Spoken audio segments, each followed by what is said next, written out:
में 10 वर्षीय बसंत नाम का अपाहिज बालक रहता था।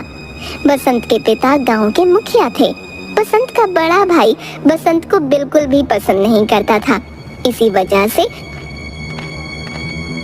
बसंत ज्यादातर घर के बाहर उदास रहता था।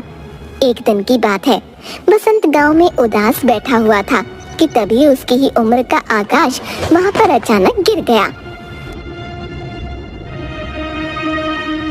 अरे क्या हुआ तुम्हें?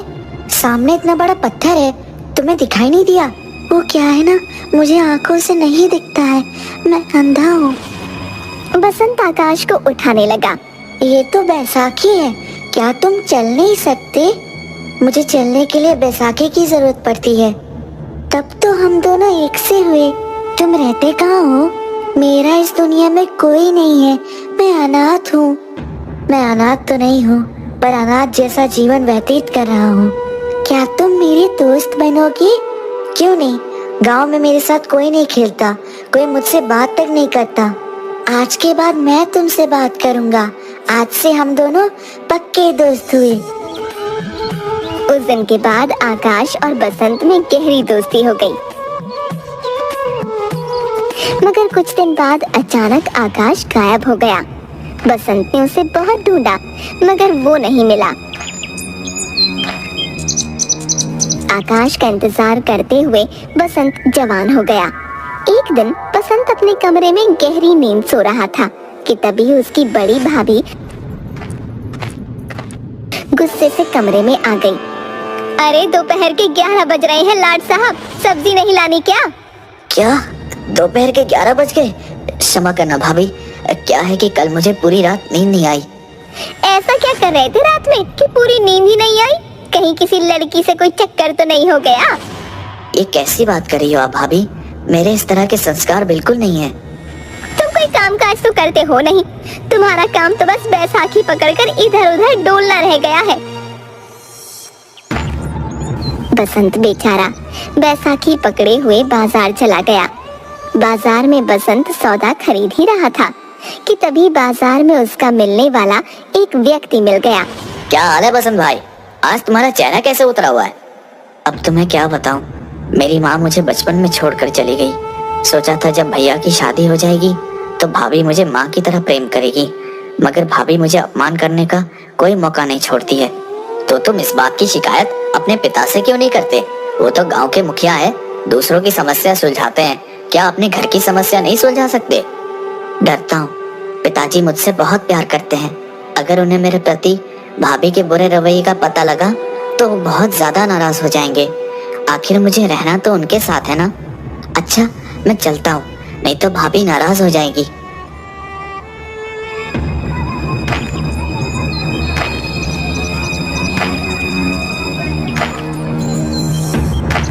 बसंत घर चला गया। बसंत को देखकर बिंदिया आग बबूला हो गई। 11 बजे बाजार गए थे और अब 12 बज रहे हैं। इतनी देर में तो पूरी सब्जी मार्केट खरीद कर ले आती हूँ मैं। ये कैसी बात कर रही हो आप भाभी? भाभी आप तो जानती हैं कि मैं अपाहिज हूँ। मैं आम लोगों की तरह जल्दी जल्दी नहीं चल सकता। मुझे तो कदम कदम पर इस बैसाखी की जरूरत पड़ती है।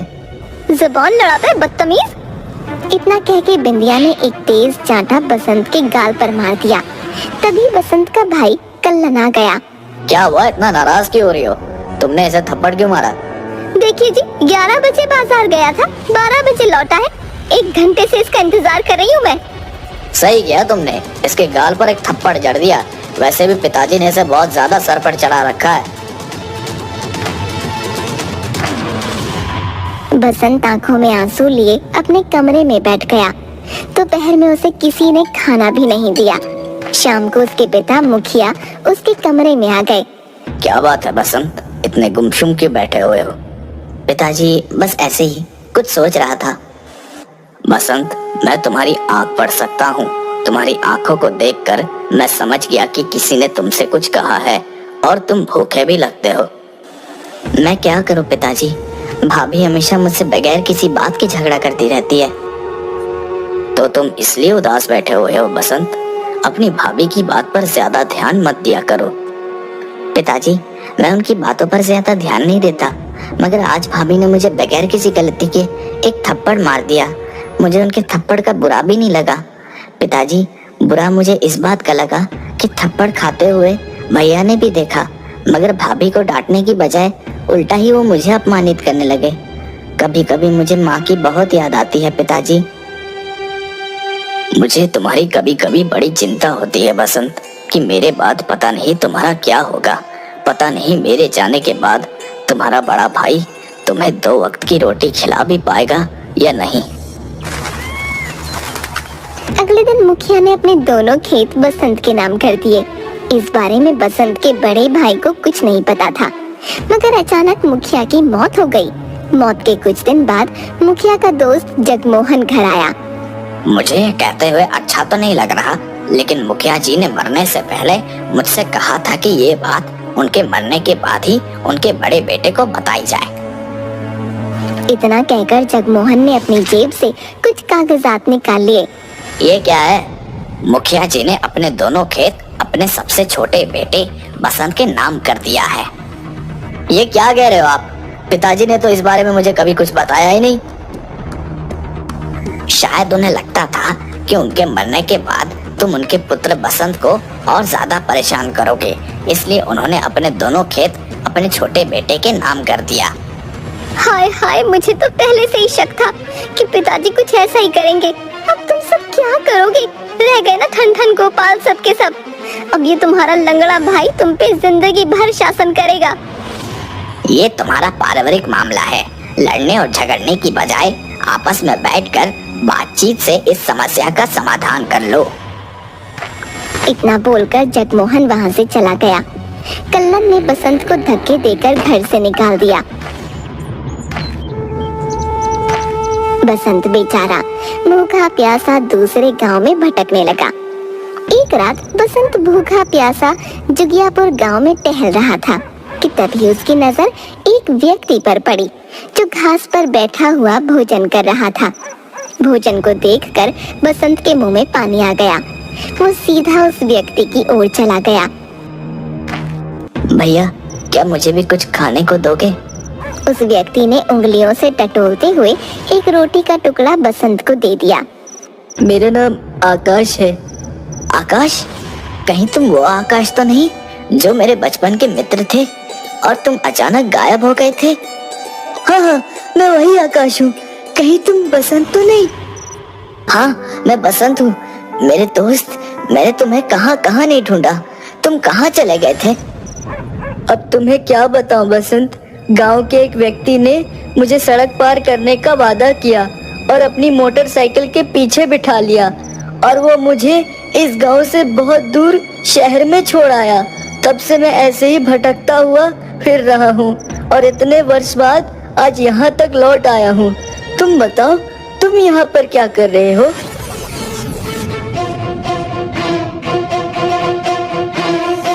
घबरा मत मेरे दोस्त, अब मैं आ गया हूँ ना। अब तो बिल्कुल भी चिंता मत कर। अब हम दोनों साथ साथ ही रहेंगे। उस दिन के बाद आकाश और बसंत साथ साथ रहने लगे। एक दिन बसंत कहीं जा रहा था, तभी जगमोहन उसे मिला। मैंने तुम्हें कहाँ कहाँ नहीं ढूंढा बसंत। तुम जुगियापुर गांव में क्या कर रहे हो? तुम्हारे भाई ने बताया कि तुम घर छोड़कर भाग गए। अब मैं अपने भैया से क्या उम्मीद कर सकता हूँ? बोलिए जगमोहन साहब, क्या जरूरी बात करनी है? बात यह है बसंत कि वसीयत करने से पहले तुम्हारे पिताजी ने तुम्हारा शारीरिक परीक्षण करवाया था। हाँ, मुझे याद है। पिताजी मुझे एक डॉक्टर के यहाँ पर लेके गए थे। उसने मेरी खून की जांच की थी। कुछ दिनों पहले ही रिपोर्ट मुझे प्राप्त हुई। तुम्हें एक भयानक बीमारी है बसंत। तुम इस दुनिया में कुछ दिनों के ही मेहमान हो। जगमोहन की बात सुनकर बसंत अंदर से हिलकर रह गया। उसकी आंखों से आंसू बहने लगे। कुछ देर बाद बसंत फीकी मुस्कुराहट के साथ बोला, वैसे भी जिंदगी में मुझे कभी सुख तो मिला नहीं जगमोहन साहब, तो क्या आप मुझे सिर्फ ये बताने के लिए यहाँ पर आए हैं? मैं जानता हूँ बसंत कि तुम्हारे भाई और भाभी का तुम्हारे प्रति व्यवहार कितना बुरा था और उन्होंने कि तुम्हें धोखा देकर घर से बाहर भी निकाल दिया था, लेकिन उन्हें उनके किए की सजा भी मिल चुकी है बसंत। तुम्हारा बड़ा भाई अब सड़क पर आ चुका है और तुम्हारी भाभी सड़कों पर भीख मांगकर गुजारा करती है। मैं इस बात को नहीं मानता वकील साहब। अगर तुम्हें मेरी बात का विश्वास नहीं तो स्वयं अपनी आंखों से देख लो। इतना कह के जगमोहन ने दूर से एक औरत की ओर इशारा कर दिया। उस औरत को देखकर बसंत पूरी तरह से चौंक गया। अरे ये तो भाभी है, तो क्या भैया को कहीं पर काम नहीं मिला? नहीं, क्योंकि तुम्हारा भाई अब अपाहिज हो चुका है तुम्हारी तरह। बसंत, तुम तो कुछ दिनों के ही मेहमान हो, तो क्यों ना तुम अपने दोनों खेत अपने भाई के नाम कर दो। ये बात मैं तुमसे सिर्फ इंसानियत के नाते कह रहा हूँ, बाकी तुम्हारी मर्जी। जगमोहन की बात सुनकर बसंत कुछ सोचता हुआ बोला। मैंने सोच लिया है जगमोहन चाचा, मुझे क्या करना चाहिए।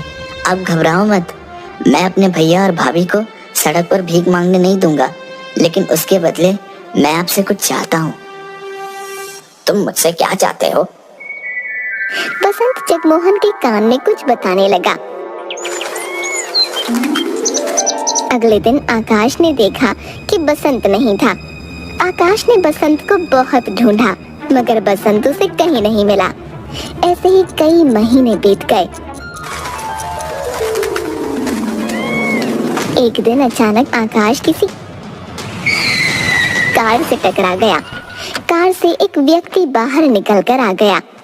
अरे तुम्हें चोट तो नहीं आई? नहीं साहब, मुझे कोई चोट नहीं आई। मेरे शरीर को तो हर 5 मिनट बाद किसी न किसी चीज से टकराने की आदत है। मेरा नाम डॉक्टर जोशी है, क्या तुम अंधे हो? जी हाँ डॉक्टर साहब, मैं अंधा हूँ। डॉक्टर आकाश की आंखों को हाथ लगाकर चेक करने लगा। तुम्हारा इलाज संभव हो सकता है, अगर तुम चाहो तो मैं तुम्हारी आंखों की रोशनी वापस लौटा सकता हूँ। ये सुनकर आकाश खुशी से झूम उठा। क्या वाकई देख सकता हूँ डॉक्टर साहब? हाँ, तुम देख सकते हो, आओ मेरे साथ। डॉक्टर आकाश को एक अस्पताल में लेकर आ गया। कुछ ही महीनों में आकाश को दिखाई देने लगा। ये लो आकाश, 10 लाख रुपए। अब तुम्हें सड़कों पर भीख मांगने की जरूरत नहीं है। आकाश ने उन 10 लाख रुपए का खाद का काम शुरू किया। कुछ ही समय में आकाश पैसों में खेलने लगा। अब वो एक बहुत अमीर व्यक्ति बन चुका था। कुछ सालों बाद आकाश डॉक्टर के घर पर आया। मैं भी तुमसे ही मिलना चाहता था आकाश। दरअसल मैं तुम्हें कुछ देना चाहता था। मैं आपको कुछ लौटाने आया हूँ। इतना कहकर आकाश ने 10 लाख रुपए डॉक्टर को दे दिए। मैं आपका एहसान जिंदगी भर नहीं भूलूंगा डॉक्टर साहब। दुनिया में एक तरफ जहां आप जैसे अच्छे इंसान मौजूद हैं जो मुझ जैसे व्यक्ति की मदद करते हैं, तो वहीं दूसरी तरफ मेरे मक्कार दोस्त की तरह जो बीच रास्ते में मुझे छोड़कर भाग जाता है। ये 10 लाख तुम्हारे हैं आकाश। मरने से पहले बसंत ने मुझे ये 10 लाख रुपए तुम्हें देने के लिए कहा था। डॉक्टर की बात सुनकर आकाश के पैरों तले जमीन खिसक गई। ये आप क्या कह रहे हैं? मैं बिल्कुल सही कह रहा हूँ। दरअसल बसंत को एक लाइलाज बीमारी थी और बसंत इस बारे में जानता था। मरने से पहले 10 लाख रुपए उसने मुझे तुम्हें देने के लिए कहा था। उसने मुझसे ये कहा था कि मेरे दोस्त से कहना कि मैं उससे आखिरी बार इसलिए नहीं मिल सका कि वो मेरे जाने की बात सुनकर दुखी ना हो जाए। आपने मुझे पहले क्यों नहीं बताया? मैं उसके बारे में पता नहीं क्या क्या सोचता रहता था, और वो जाते जाते मेरे ऊपर इतना बड़ा उपकार करके गया। मैं उसका उपकार का बदला कैसे चुकाऊंगा? मैं तो अब उससे मिल भी नहीं सकता। अपने आप को संभालो आकाश। बसंत तुम्हारे साथ हमेशा रहेगा, और ये मेरे शब्द नहीं बल्कि बसंत के शब्द हैं कि वो तुम्हारा साथ हमेशा रहेगा। झूठ बोलता था। अगर ऐसी बात है तो फिर मुझे छोड़ कर क्यों गया? आकाश, तुम जिन आंखों से आज इस संसार को देख रहे हो वो और किसी की नहीं बल्कि तुम्हारे दोस्त बसंत की आंखें हैं। मरने से पहले उसने तुम्हें दान कर दी थी। तुम उसकी ही आंखों से